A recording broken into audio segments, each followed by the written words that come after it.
జై బీజేపీ, జై బీజేపీ. నరేంద్ర మోడీ గారి నాయకత్వం, రఘునందన్ రావు గారి నాయకత్వం. జై బీజేపీ.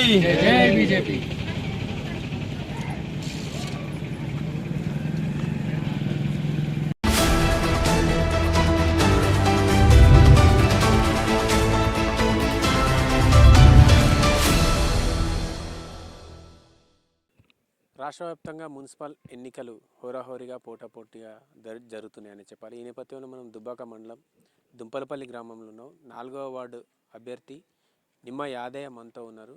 అంటే చెప్పండి, యువత రాజకీయాల్లోకి రావాలనే లక్ష్యంతో ఈ మున్సిపల్ ఎన్నికల్లో చాలామంది యువకులు వస్తున్నారు. సో మీరు ఏ ఉద్దేశంతో వస్తున్నారు? ఇప్పుడు మీ 4వ వార్డు ప్రజల ముందుకు ఏ ఉద్దేశంతో వస్తున్నారు? ఏం చెప్తారు 4వ వార్డు ప్రజలకు? ముందుగా మా మున్సిపల్ 4వ వార్డు ప్రజలందరికీ కూడా అదేవిధంగా మంచి రోజులు రాబోతున్నాయి. మీరందరూ కూడా పూర్తి విశ్వాసంతో ఉన్నారు.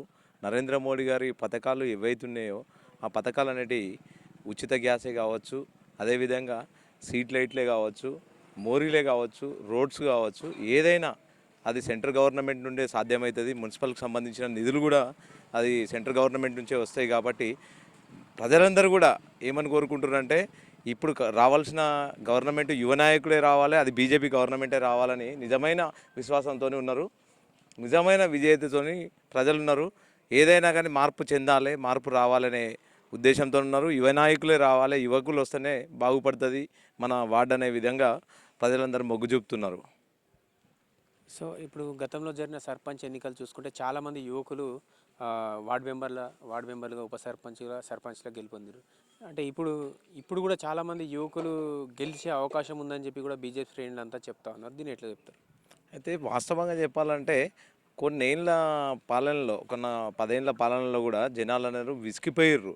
ఈ ఖద్దరు బట్టలు చూసి వీళ్ళ మాటలు విని ఏదో మనకు వీళ్ళు ఏదో చేస్తారు అని అంటే, వీళ్ళు పూటకొక పంచాయతీ, పూటకొక అబద్ధం అన్నలాగా, అదేవిధంగా వాటిని డెవలప్ చేయకపోవడము, ఏదైనా ఉంటే నిధులు కానీ ఆ నిధులన్నీ పక్కదో పట్టించడము, ఇవన్నీ చేసే వరకు వాళ్ళకి ఏమైపోయిందని అంటే, అరే యువత రాజకీయంలోకి వచ్చారు అనుకో, వాళ్ళ పనేదో వాళ్ళు మన వార్డును డెవలప్ చేసుకుంటూ వెళ్ళిపోతారు. ఈ పంచాయతీలు కానీ ఈ కొట్లాటలు కానీ ఇవన్నీ చూసుకోరు.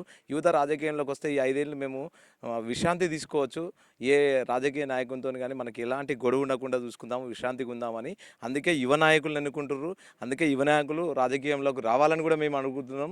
కంపల్సరీ గెలిచేది కూడా మేము యువ నాయకులమే. కంపల్సరీ ఈసారి కాషాయపు జెండానే ఎగరేద్దాము అనే ఉద్దేశంతో మున్సిపల్ ఏదైతే మున్సిపల్ ఉందో ఆ మున్సిపల్లో మా జెండా వచ్చేసి మా మున్సిపల్ అధ్యక్షుని జెండా కావచ్చు, అదేవిధంగా మున్సిపల్ చైర్మన్గా కూడా మా కాషాయం జెండానే ఎగరేద్దామని 100కు 200% ఫిక్స్ అయినాము.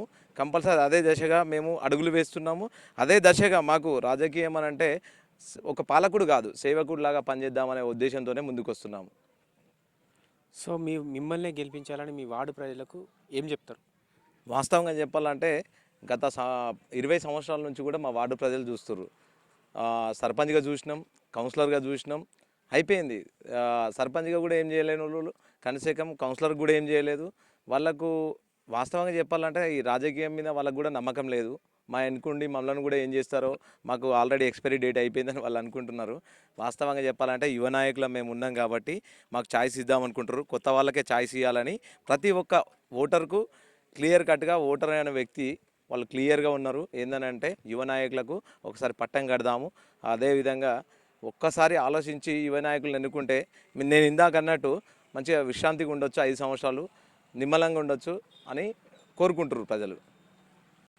సో మిమ్మల్ని గెలిపిస్తే మీ వార్డులో ఉన్న సమస్యలు ఏ సమస్యలునే వాటిని ఎట్లా పరిష్కరిస్తారు?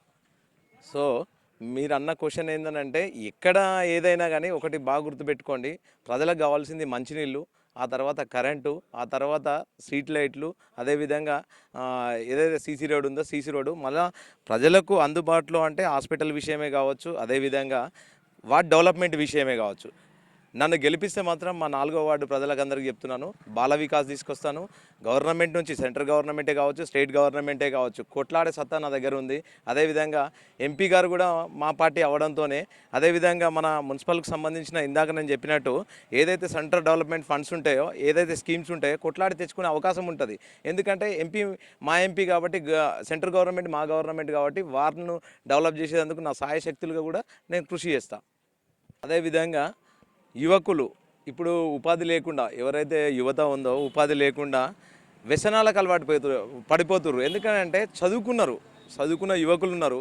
ఆ యువకులు ఏమవుతుందని అంటే ఉపాధి దొరకకపోయడం సరికి వ్యసనాలకు అలవాటు పడుతుర్రు. అదేవిధంగా మద్యమే కావచ్చు, ఇంకేదైనా కావచ్చు, సంథింగ్ ఏదైనా కావచ్చు, అవన్నీ కూడా ఫుల్ఫిల్ చేయడానికి మా ఎంపీ గారు రెడీగా ఉన్నారు.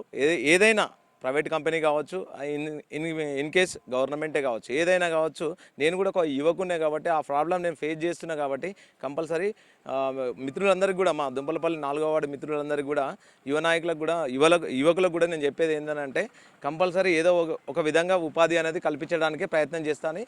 100కు 200% చెప్తున్నాను. అదేవిధంగా మెయిన్గా డ్రైనేజీ సమస్యలు బాగున్నాయి మా దుంపలపల్లిలో. డ్రైనేజ్ సమస్యలు అవి కూడా నేను 100కు 200% తీరుస్తాను. రోడ్డు సమస్య ఉంది మాకు. దుంపలపల్లి టు చెల్లాపూర్ వెళ్ళే రోడ్డు చాలా పెద్ద సమస్య ఉంది. అది మాకు నాట్లు వేయడం జరిగింది గతంలో. ఆ సమస్య అనేది మెయిన్ సమస్య మాకు. దాన్ని నేను అధికారంలోకి రాగానే ఒక 1 మంత్లో క్లోజ్ చేయిస్తానని మా ప్రజలకు కూడా నేను హామీ ఇస్తున్నాను. ఓవరాల్గా మా 4వ వార్డు ప్రజలకు దయచేసి చెప్తున్నా, ఆల్రెడీ 10 సంవత్సరాలు 20 సంవత్సరాలు చూసినాం మనం వద్దు, ఈ నాయకులు వద్దు, కొత్త వాళ్ళని తీసుకుందామనే ఒక నిదానంతో మీరు అందరూ ఉన్నారు. అదే నిదానం మీరు ఆల్రెడీ ఫిక్స్ అయినరు. మీ అవకాశంగా నేను భావించి అదే మీకు పాలకుడు కాకుండా సేవకుడు ఉంటా, మీకు అందుబాటులో ఉంటా.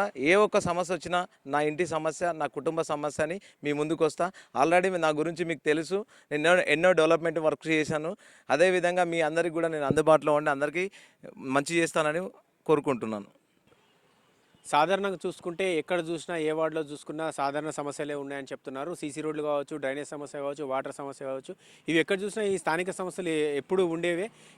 సెంట్రల్ గవర్నమెంట్ ఇప్పుడు కేంద్ర ప్రభుత్వం, బీజేపీ ప్రభుత్వం కేంద్రంలో ఉన్నది కాబట్టి, అట్లాగే మెదక్ ఎంపీగా మా రఘునందన్ రావు గారు ఉన్నారు కాబట్టి సమస్యలన్నీ ఆయన దృష్టికి తీసుకెళ్లి ఆయన సహకారంతో ఒక్కొక్కటి పరిష్కరించే దిశగా ప్రయత్నం చేస్తానని చెప్తున్నారు. అట్లాగే ఈ దుబ్బాక నుండి చెల్లాపూర్ వెళ్ళే రోడ్డు చాలా సంవత్సరాలుగా గత పాలకులు ఎంతమంది వచ్చి వెళ్ళినా కూడా ఆ రోడ్డు పనులు అట్లాగే మిగిలిపోయినాయి. నన్ను గెలిపించిన వెంటనే నెల రోజుల్లో ఆ రోడ్డు పనులన్నీ పూర్తి చేసి, అట్లాగే నిరుద్యోగ యువతకు కావచ్చు, నిరుపేద విద్యార్థులకు కావచ్చు, నన్ను గెలిపిస్తే వాళ్ళందరికీ ఉద్యోగ పరిష్కారాలు కావచ్చు, లేకపోతే చదువుకునే విద్యార్థులకు తన వంతు సహాయ సహకారం ఎల్లప్పుడూ అందిస్తానని చెప్పి నిమ్మ యాదయ్య చెప్తా ఉన్నాడు.